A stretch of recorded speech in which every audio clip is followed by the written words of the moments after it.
Good morning दोस्तों। मैं हूं doctor Ram Kumar Verma, ex assistant professor Baba Saheb Bhimrao Ambedkar university.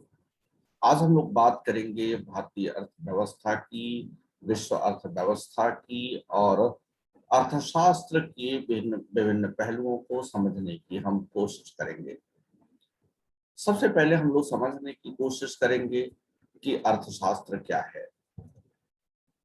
Students, अर्थशास्त्र दो शब्दों से मिलकर बना है, ओइकॉस और नोमोस। ओइकॉस का अर्थ होता है फैमिली हाउसहोल्ड्स और स्टेट, और नोमोस का अर्थ होता है कस्टम और लॉ।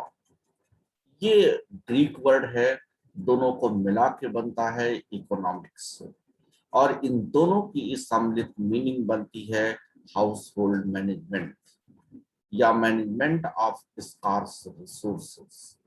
अर्थात इसमें हम जो हाउस होल्ड्स हैं, जो इकोनॉमिक एक्टिविटीज हैं, उसके मैनेजमेंट को पढ़ते हैं, उसके मैनेजमेंट के सिद्धांतों को पढ़ते हैं और उसको समझने की कोशिश करते हैं। इसके साथ साथ एक और बात समझ लेनी आवश्यक है कि अर्थशास्त्र को समझने के लिए और जीवन के प्रत्येक दिन में घटनाएं जो घटती हैं उनको साथ में जोड़ करके स्टडी करना अच्छा होता है। इसका कारण है कि इकोनॉमिक्स का अर्थ है, इकोनॉमिक्स का उद्देश्य है, इकोनॉमिक्स का मंतव्य है जीवन को समझना और जीवन को समझ करके आर्थिक रूप से संपन्न बना करके उसको सुखी और संपन्न बनाना। यही कारण है कि रोज की चीजों को जो मानव जीवन के साथ घटित होती हैं उनको समझना जरूरी होता है और अर्थशास्त्र के साथ, अर्थव्यवस्था के साथ उनको जोड़ करके देखना जरूरी होता है। यही कारण है कि रोज के जीवन के साथ होने वाली घटनाओं को समझने के लिए हमें न्यूज़पेपर्स की स्टडी करना जरूरी है। इसीलिए आप कह सकते हो there is no better way to get motivated to study economics than to read the newspapers, then read to read the news. तो इस तरह से हमको जरूरी होता है कि हम अर्थशास्त्र को समझने के लिए जीवन के साथ घटने वाली रोज की घटनाओं को भी समझते चले। यही इस एक आवश्यकता है, तभी वास्तविक अर्थों में हम इकोनॉमिक्स को समझ पाएंगे। आइए बच्चों देखते हैं कि इकोनॉमिक्स की डेफिनेशन क्या है। जब इकोनॉमिक्स को सिंपली हम डिफाइन करने की कोशिश करते हैं तो हम पाते हैं कि यह वास्तव में आर्थिक क्रियाओं का ही अध्ययन है, यानी स्टडी ऑफ इकोनॉमिक एक्टिविटीज है। हम इकोनॉमिक्स में आर्थिक क्रियाओं का अध्ययन करते हैं। इन अध्ययन में वह चीजें शामिल करते हैं कि अर्थशास्त्र के क्षेत्र में या अर्थव्यवस्था में सोसाइटी कैसे उत्पादन करती है, कैसे उस उत्पादन का वितरण लोगों के बीच करती है और लोग किस प्रकार से उसका कंजम्पशन करते हैं। इन सारी पहलुओं को स्टडी हम करते हैं और ये सारे पहलू अर्थशास्त्र की क्रियाएं हैं। एडम स्मिथ की बात करें, जिन्हें फादर ऑफ मॉडर्न इकोनॉमिक्स भी कहा जाता है, उन्होंने एक पुस्तक लिखी जिसका नाम था an inquiry into the nature and causes of wealth of nations. इस पुस्तक में, जिसे संक्षिप्त में हम वेल्थ ऑफ नेशंस भी कहते हैं, उन्होंने कहा कि अर्थशास्त्र साइंस ऑफ वेल्थ है, अर्थात धन का विज्ञान है। बच्चों, विज्ञान एक बहुत बड़ी अवधारणा है, इसमें बहुत सारी बातें शामिल की जाती हैं।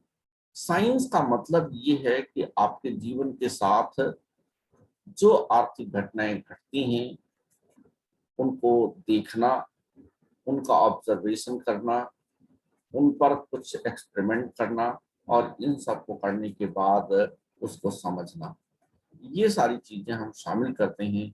इसीलिए वास्तव में एडम स्मिथ ने इसे साइंस ऑफ वेल्थ कह दिया। बच्चों, अब क्वेश्चन ये उठता है ठीक है, economics is the study of economic activities. It is a science of wealth. But how many types of economics are prevailing in this field? कितने प्रकार की अर्थव्यवस्थाएं पाई जाती हैं? जब इन अर्थव्यवस्थाओं के हम क्लासिफिकेशन की बात करते हैं तो उसमें बहुत सारे अर्थशास्त्रियों का नाम आ जाता है, लेकिन हम चूंकि सिविल सर्विसेज के लिए, जुडिशियल सर्विसेज के लिए, कॉम्पिटिटिव एग्जामिनेशन के लिए, एसएससी के लिए छोटे छोटे एग्जामिनेशंस को आधार बना करके बात कर रहे हैं, इसलिए उनके हम सैद्धांतिक पहलुओं पर बात नहीं करेंगे, हम सीधे सीधे सिंपल वे में बात करेंगे। आइए हम देखते हैं कि इकोनॉमिक्स को कैसे डिवाइड किया जाता है, कैसे डिवाइड किया जा सकता है। बच्चों, आप देखिए, इकोनॉमिक्स को बेसिकली दो भागों में डिवाइड किया जाता है। नंबर 1 माइक्रो इकोनॉमिक्स, जिसे हम हिंदी में व्यष्टि अर्थशास्त्र कहते हैं, और माइक्रो इकोनॉमिक्स जिसे हम हिंदी में समष्टि अर्थशास्त्र कहते हैं। माइक्रो इकोनॉमिक्स में हम कंज्यूमर के, किसी फर्म के इंडिविजुअल एक्टिविटी की स्टडी करते हैं, जबकि मैक्रो इकोनॉमिक्स अर्थात समष्टि अर्थशास्त्र में अर्थव्यवस्था में, संपूर्ण अर्थव्यवस्था में हम किसी पहलू का स्टडी करते हैं। यानी आप ये कह सकते हो, माइक्रो इकोनॉमिक्स में हम स्टडी करते हैं behaviour of individual consumers and firms. जैसे कोई व्यक्ति, कोई कंज्यूमर सब्जी के मार्केट में जाता है सब्जी खरीदने, वह किसी विक्रेता के साथ इंटरेक्शन करता है, और इंटरेक्शन करने के बाद दोनों जिस म्यूचुअल रेट पर लेन देन करने के लिए सहमत हो जाते हैं, उस पर सेलर अपनी सब्जी बेच देता है और क्रेता सब्जी खरीद लेता है। उनका यह कार्य, लेन देन का यह कार्य माइक्रो इकोनॉमिक्स का पार्ट होगा। बाजार के विभिन्न पहलू माइक्रो इकोनॉमिक्स का पार्ट होंगे, लेकिन जब हम समष्टि अर्थशास्त्र की बात करते हैं, मैक्रो इकोनॉमिक्स की बात करते हैं, तो इसमें हम स्टडी करते हैं behaviour of the economy as whole. जैसे पूरी आपकी हिंदुस्तान की अर्थव्यवस्था को देखें तो हिंदुस्तान की अर्थव्यवस्था में आरबीआई अकेला है, पूरे देश के मॉनेटरी एक्टिविटीज को इन होल गवर्न करता है। तो जब आप आरबीआई की स्टडी करेंगे, उसके फंक्शंस की स्टडी करेंगे, तो वह स्टडी मैक्रो इकोनॉमिक्स का पार्ट होगी। इस तरह से यह एक डिवीजन हुआ। फिर आ जाइए कि इकोनॉमिक्स के बहुत सारे पहलुओं को हम देखें, सैद्धांतिक डेफिनेशंस को देखें, यानी जो थ्योरेटिकल डेफिनेशंस हैं उन पर थोड़ी बात करें। बच्चों, अभी हमने बताया था कि इकोनॉमिक्स में हम स्टडी करते हैं बेसिकली कि किस प्रकार से सोसाइटी प्रोडक्शन करती है, उसका वितरण करती है, और उपभोक्ता कैसे उसका उपभोग करते हैं। तो उसी बात को ध्यान में रखते हुए हम इस डेफिनेशन को ले रहे हैं। आप देखिए, यहाँ पे पीपीटी में हमारे डेफिनेशन दिख रहा है, how societies use scarce resources to produce valuable commodities and distribute them among people। ये है, यानी सोसाइटी कैसे अपने सीमित संसाधनों का उपयोग करते हुए मूल्यवान वस्तुओं का उत्पादन करती है और उसे अपने लोगों में वितरित करती है। लेकिन क्वेश्चन ये उठता है कि व्हाट गुड्स आर प्रोड्यूस्ड, कौन सी वस्तुएं उत्पादन की जाए, what resources are used to produce goods and who gets to consume the goods। तीन बातें यहाँ निकल कर के आई कि उत्पादन किस चीज का हो, कौन से रिसोर्स उत्पादन में यूज किए जाएं और कौन उसे कंज्यूम करे। इन पहलुओं पर हम लोग देखें। अभी हम लोगों ने अपनी डेफिनेशन में समझने की कोशिश की, तो इनसे दो तीन चीजें साफ साफ निकल करके आती है। पहला नंबर तो हम देखते हैं कि वास्तव में हमारे रिसोर्सेज स्कार्स होते हैं, यानी हमारे संसाधन सीमित होते हैं। दूसरा नंबर, उन सीमित संसाधनों को हम अपने लिए प्रयोग में लाते हैं, लेकिन हमें किस चीज का उत्पादन करना है, किस चीज की सेलिंग करनी है, किस चीज का वितरण करना है, उपभोक्ता किस चीज को चुने, चॉइस दूसरी महत्वपूर्ण बात है। और तीसरी है अपॉर्चुनिटी कॉस्ट, यानी किस रेट पर कोई सर्वोत्तम लाभ की स्थिति में होगा। फिर क्वेश्चन ये उठता है कि अगर उत्पादक ज्यादा उत्पादन करे तो वह अधिक उत्पादन करके अधिक लाभ कमा सकता है। किसी अर्थव्यवस्था के लिए जरूरी भी है कि अगर उत्पादन की क्वांटिटी बढ़ती जाए, उत्पादन की क्वालिटी बढ़ती जाए, तो आप ये कह सकते हो कि उसे उत्पादन का लाभ अधिक मिलेगा। तो कैसे हम अधिक प्रोड्यूस करें, वेज टू प्रोड्यूस मोर, कैसे हम व्यापार में ज्यादा लाभ कमा पाए, opportunity for mutually advantageous trade, कैसे हम नए प्रोडक्ट्स को यूज करें, क्या उसका प्रोसेस हो, न्यू प्रोडक्ट्स एंड प्रोसेसेस। ये बड़ी महत्वपूर्ण चीज होती है, क्योंकि वास्तव में हम जब तक अपने कमोडिटीज के सही रेट नहीं पाते तब तक हम फायदे में नहीं रहते। लेकिन इसका तात्पर्य कदापि नहीं है कि विक्रेता फायदे में हो और क्रेता घाटे में। म्यूचुअली एडवांटेजियस ट्रेड होना चाहिए, यानी इसमें सभी लोग लाभ की स्थिति में होने चाहिए। ये महत्वपूर्ण बात है। और हमेशा उन चीजों का प्रोडक्शन हो जो नया होगा, तो निश्चित तौर पर हम देख पाएंगे, हम समझ पाएंगे कि वास्तव में उसकी जरूरत होगी। क्योंकि जो लोगों के पास होगा वह लोग क्यों खरीदेंगे, वो लोग नहीं खरीदेंगे। लोगों की नीड जिसकी होगी वही खरीदेंगे। और नीड किस बात की होगी, किस चीज की होगी, किस कमोडिटी की होगी, जो उनके पास नहीं है। तो हमें हमेशा कोशिश करनी होगी, अर्थव्यवस्था में उत्पादकों को ये कोशिश करनी होगी कि वह नए प्रोडक्ट प्रोड्यूस करें जो लोगों के पास नहीं है।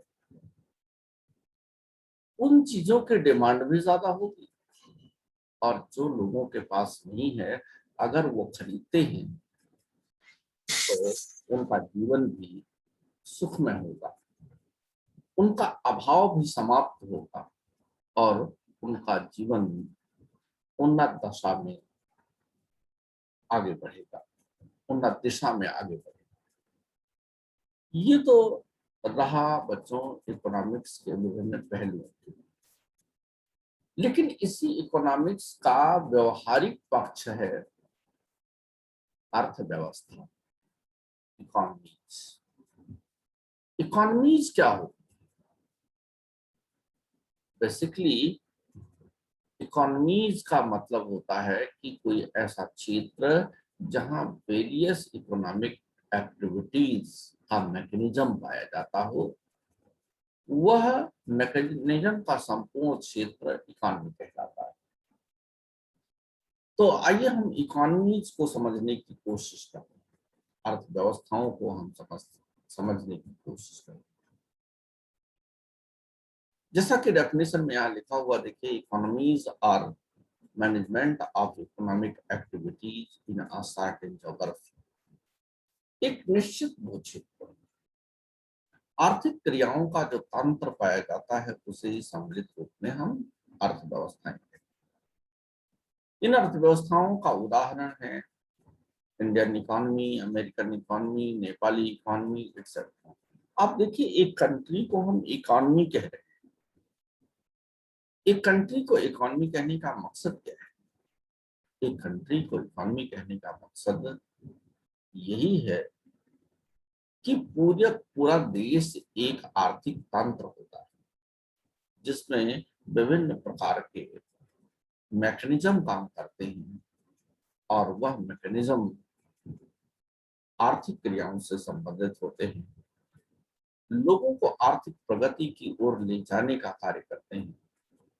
अगर उन आर्थिक क्रियाओं का किसी भी कंट्री के मैकेनिज्म में सही तरीके से सुनियोजित कर दिया जाए तो वह लोगों के जीवन को खुशहाल बना देता है, देश के लोगों को खुशहाल बना देता है और देश को खुशहाल बना देता है।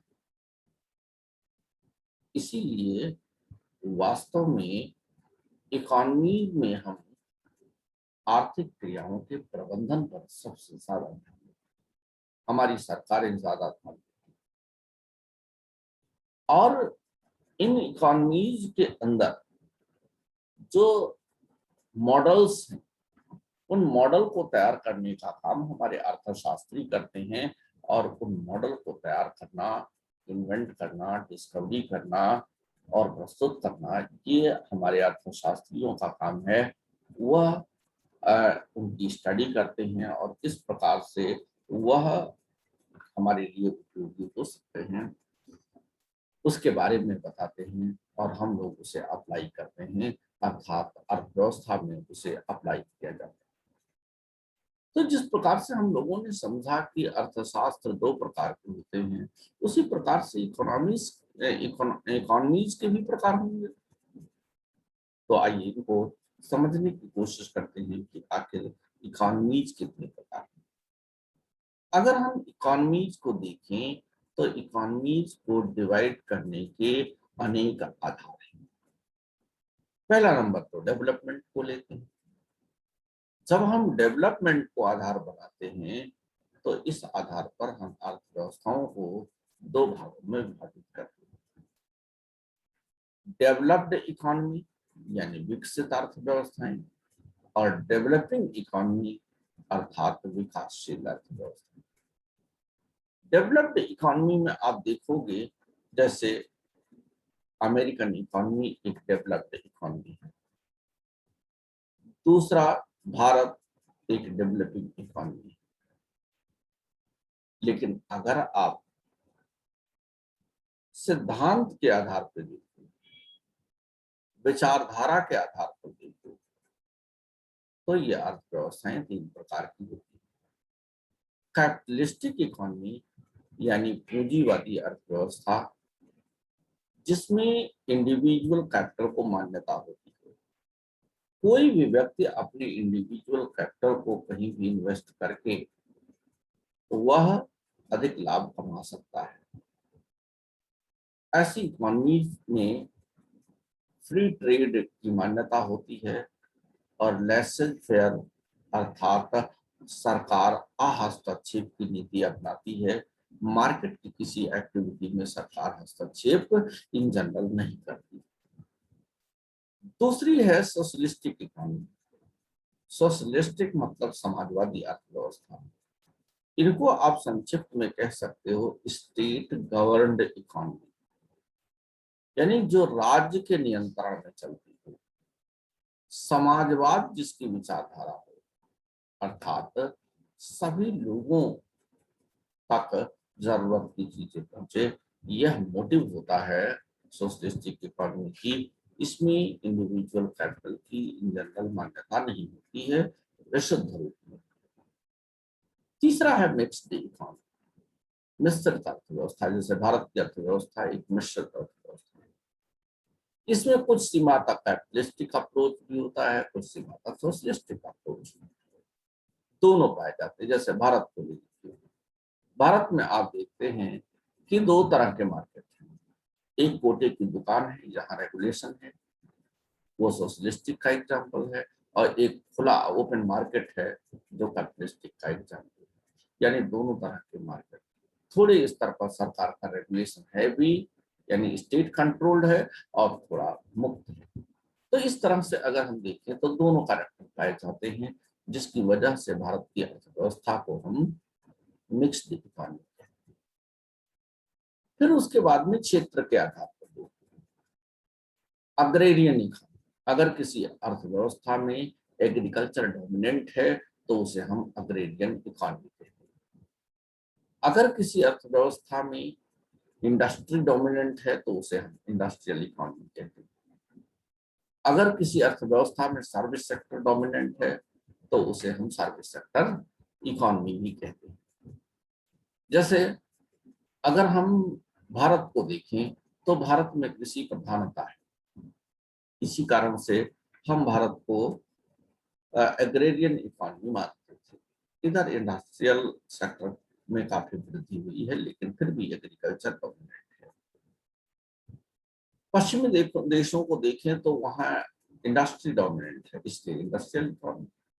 लेकिन अगर आप नॉर्वे, स्वीडन, फिनलैंड वगैरह को देखें तो यहाँ सर्विस सेक्टर डोमिनेंट है, इसीलिए इन अर्थव्यवस्थाओं को हम सर्विस सेक्टर इकोनॉमी कहते हैं।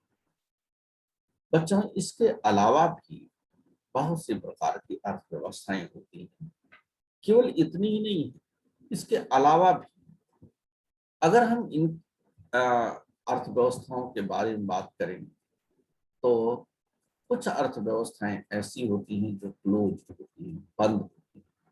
यानी क्लोज्ड इकोनॉमी अर्थात बंद अर्थव्यवस्था। बंद अर्थव्यवस्था में अगर हम देखें तो बेसिकली उस अर्थव्यवस्था का बाहरी अर्थव्यवस्था से कोई संपर्क नहीं होता। आज दुनिया में ऐसी कोई अर्थव्यवस्था नहीं है जो पूरी तरह से बंद हो, जहां अंतरराष्ट्रीय संस्थाएं ना पहुंची। लेकिन पहले ऐसा हुआ था, जो अर्थव्यवस्थाएं पूरी तरह से देश दुनिया से वाकिफ नहीं होती थी। लेकिन आज ऐसी कोई अर्थव्यवस्था नहीं। दूसरी है ओपन इकोनॉमी, खुली अर्थव्यवस्था। आज दुनिया की सारी अर्थव्यवस्थाएं खुली ही, वो कहीं ना कहीं किसी न किसी रूप में दूसरी अर्थव्यवस्थाओं से जुड़ी हुई। तीसरी है डिपेंडेंट इकोनॉमी, जो किसी पर निर्भर हो, डिपेंडेंट यानी अपने ऊपर वो निर्भर ना हो। जैसे भूटान, भूटान के पास इतने सोर्सेज नहीं है कि वो अपने ऊपर सेल्फ डिपेंडेंट, तो भारत पर निर्भर। भारत उसे बहुत सारी सहूलियत देता है, यानी वो भारत पे डिपेंडेंट है। नेपाल भी काफी हद तक डिपेंडेंट था, लेकिन अब वो चाइना की तरफ बढ़ता जा रहा है, डिपेंडेंसी अपनी चाइना पर बढ़ा रहा है। लेकिन वो खुद सेल्फ डिपेंडेंट नहीं है। लेकिन अगर हम भारत की बात करें तो भारत सेल्फ डिपेंडेंट इकोनॉमी है। अगर हमें दुनिया से कहीं से कोई हेल्प नहीं मिलती है तो हम इतना तो जरूर है कि अपने लोगों को खिला ले जाएंगे, मरने नहीं देंगे। तो हमारी अर्थव्यवस्था self dependent economy. Self dependent का कदापि अर्थ नहीं है कि हम दूसरों से कोई संपर्क ना रखें, लेकिन अगर जरूरत पड़ी तो हम पूरी तरह से सेल्फ डिपेंडेंट हो सकते हैं। अर्थात अगर चारों तरफ से दुनिया हमें बैन कर दे तो भी भुखमरी की स्थिति नहीं आएगी। हम अमीर नहीं रह जाएंगे, हम संपन्न नहीं रह जाएंगे, ये बात जरूर है, लेकिन हमारा काम चल जाएगा। फिर इंटरडिपेंडेंट इकोनॉमी। आज दुनिया की सारी अर्थव्यवस्थाएं एक दूसरे पर निर्भर है, इसीलिए हम ये मानते हैं कि पूरी दुनिया आज इंटरडिपेंडेंट हो चुकी है। अगर कहीं पे ग्रामीण क्षेत्र डोमिनेंट है तो हम उसे रूरल इकोनॉमी कहते हैं। अगर शहर ही शहर हैं जैसे सिंगापुर तो उसे हम अर्बन इकोनॉमी कहते हैं। अगर कहीं पर मार्केट बहुत ज्यादा डोमिनेंट है, मार्केट बेस्ड इकोनॉमी कहते हैं। अगर कहीं पर आ, आदेश ही सर्वोपरि है, जैसे बेसिकली स्टेट गवर्न इकोनॉमी होता है, command based economy, green economy जहाँ पे सबसे ज्यादा पर्यावरण प्रेमी खेती होती है, उसे हम ग्रीन इकोनॉमी के नाम से जानते हैं। बच्चों आइए हम थोड़ा थोड़ा आप देखते हैं सबकी डेफिनेशंस के बारे में कि डेवलप्ड इकोनॉमी क्या है। डेवलप्ड का मतलब जो विकसित हो चुकी economies which have higher level of per capita income are known as developed economy। जिनकी प्रति व्यक्ति आय बहुत ज्यादा होती है, यानी इंडिविजुअल एवरेज इनकम सबसे ज्यादा बहुत ज्यादा है, ऐसे देशों को, ऐसी अर्थव्यवस्थाओं को हम डेवलप्ड इकोनॉमी के नाम से जानते हैं। दूसरे हमने आपको बताया था डेवलपिंग इकोनॉमी, जिनकी per capita income developed economy से कम है, उनको हम डेवलपिंग इकोनॉमीज कहते हैं।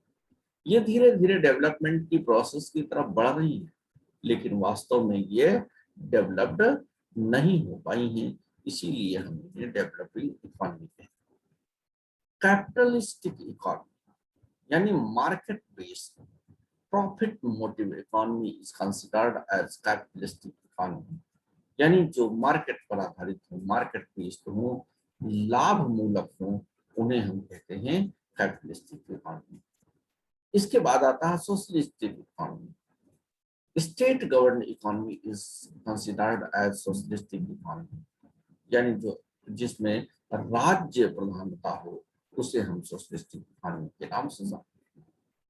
अगला है mixed economy, economy in which both public and private sector are existing, जहां पे पब्लिक सेक्टर और प्राइवेट सेक्टर यानी सरकारी गवर्निंग भी हो और प्राइवेट गवर्निंग भी हो। जैसे अभी हमने एग्जांपल लिया था कि भारत के मार्केट में खुली मार्केट भी है, जहां पे आप जा करके जो भी रेट से सामान खरीदना चाहते हो खरीद करके लाते हो, लेकिन एक कोटे की दुकान है जहां पे आपको सरकारी रेट पर चीजें मिलेंगी, वह रेगुलेटेड इकोनॉमी है का पार्ट है, यानी स्टेट गवर्न इकोनॉमी का पार्ट है, इसलिए उसे हम नियंत्रित अर्थव्यवस्था है। तो मिक्स्ड के बाद अग्रेरियन इकोनॉमी की हमने बात किया था, economy in which agriculture is dominant. हमने आपको बताया कि जहाँ पे एग्रीकल्चर डोमिनेंट होता है उसे हम एग्रीकल्चरल इकोनॉमी कहते हैं। Industrial economy, economy in which industrial sector is dominant, इस पर भी हम आपको बता चुके हैं कि जिस सेक्टर में, जिस अर्थव्यवस्था में इंडस्ट्री डोमिनेंट होती है उसे हम इंडस्ट्रियल सेक्टर इकोनॉमी कहते हैं। अगला सर्विस सेक्टर इकोनॉमी, हमने कहा था आपको कि जिसमें सर्विस सेक्टर डोमिनेंट हो उसे हम सर्विस सेक्टर इकोनॉमी कहते हैं। क्लोज्ड इकोनॉमी के बारे में हमने बताया कि जिसमें बाउंड्री बंद हो उसको हम क्लोज्ड इकोनॉमी अर्थात बंद अर्थव्यवस्था कहते हैं। Economy in which all the economic activities are done within the boundary of a country, वो पूरी तरह से बंद होती है। there is no link with other economies, इन अर्थव्यवस्थाओं में दूसरे इकोनॉमी से कोई संपर्क नहीं होता। ओपन इकोनॉमी, ये खुली हुई, it is regulation free economy which encourages competitiveness, cooperation, coordination etc, यानी खुली होती है जो पूरी दुनिया की अर्थव्यवस्थाओं के साथ कदम से कदम मिलाकर के चलती है। डिपेंडेंट इकोनॉमी, डिपेंडेंट की हम बात कर रहे थे, an economy which is based on another economy for the supply of its needs like Bhutan and Nepal, we have discussed about this. फिर उसके बाद में सेल्फ डिपेंडेंट इकोनॉमी की बात हमने कहा, जो अपने ऊपर निर्भर हो, an economy which has the capacity within itself of producing all goods and for its needs. At present there is no such economy. इस समय ऐसी दुनिया में कोई अर्थव्यवस्था नहीं पाई जाती। प्लान्ड इकोनॉमी, ऐसी कोई अर्थव्यवस्था जहां वेल प्लान्ड स्ट्रेटजी हो, वेल प्लान्ड स्ट्रेटजी बना करके काम किया जाता हो, उसे हम प्लान्ड इकोनॉमी कहते हैं। Economy which has well planned strategy of the development of economy, तो वहां उसे हम प्लान्ड इकोनॉमी के नाम से जानते हैं। उसके बाद आता है नॉन प्लान्ड इकोनॉमी, जहां पे प्लानिंग नहीं पाई जाती, economy which has no plan for development of economy, उसे हम इकोनॉमी नॉन प्लान्ड इकोनॉमी कहते हैं। अगला है रूरल इकोनॉमी। रूरल इकोनॉमी का मतलब ग्रामीण अर्थव्यवस्था। ग्रामीण अर्थव्यवस्था जो रूरल कैरेक्टर पर बेस्ड हो। उसके बाद इंटरडिपेंडेंट की बात हमने कहा था जो अर्थव्यवस्थाएं एक दूसरे पर डिपेंड हो, उसे हम इंटरडिपेंडेंट इकोनॉमी कहते हैं। फिर उसके बाद अर्बन इकोनॉमी, जो अभी हमने सिंगापुर का एग्जांपल लिया था, economy based on urban characters is known as urban economy. फिर उसके बाद आता है मार्केट बेस्ड इकोनॉमी, जिसमें मार्केट डोमिनेट होता है, उसको हम मार्केट बेस्ड इकोनॉमी कहते हैं। where goods and services are produced and exchanged according to demand and supply between participants, उसे हम मार्केट बेस्ड इकोनॉमी कहते हैं। फिर command based economy, where political agents directly control what is produced on and how it is sold and distributed, ये command economy के नाम से जानी जाती है। फिर उसके बाद आती है green economy. Green economy is low carbon, resource efficient and socially inclusive, इसे हम कहते हैं ग्रीन इकोनॉमी। बच्चों, अब क्वेश्चन ये उठता है कि आखिर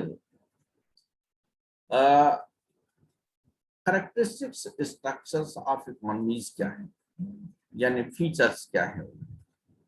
अगर हम इनके फीचर्स की बात करें तो थोड़े थोड़े फीचर्स की हम बात कर भी चुके हैं।